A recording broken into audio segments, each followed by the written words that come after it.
Ке продолжи легализацијата и на новите дивоградби.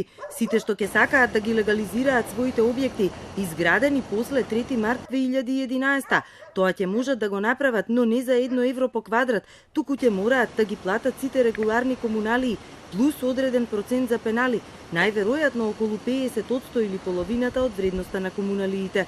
Ова го бараат градоначалниците, откако денеска управниот одбор на ЗЕЛС имаше состанок на кој не ја прифати првичната нацрт верзија за легализација, подготвена од владата, а со која се предвидуваше легализација на сите објекти изградени до крајот на 2018.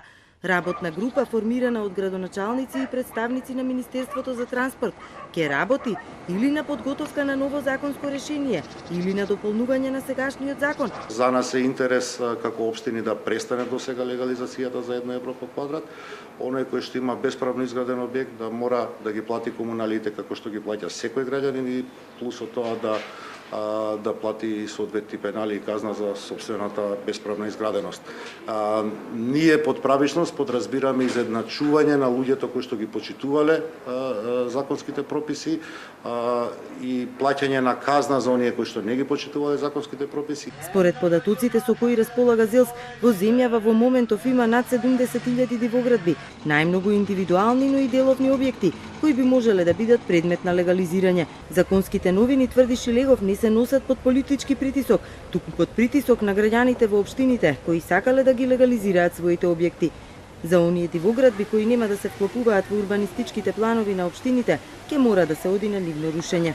Не треба да ставиме временска рамка, затоа што така на определен начин стимулираме незаконско градење, туку треба да се дефинираат правилата на играта, секој што ќе влезе во бесправна градба да знае дека тоа утре ќе го чини.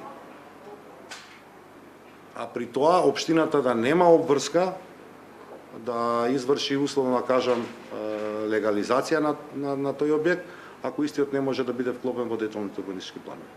Предходната влада на ВМРО ДПМН во 2011 донесе закон со кој дозволи сите дивоградби изградени до 3 март таа година да се легализираат, само со барање изјава, како и со сметка за вода или за струја. Сите оние граѓани што веќе ги легализирале своите објекти за по 1 евро од квадрат, практично ја искористиле ситуацијата, а Шилегов тврди дека за тоа не треба да се обвинува оваа, туку претходната власт. Законот се очекува да биде донесен оваа година. Со претходниот закон беа поднесени над 430.000 барања, а се легализираа над 200.000 дивоградби.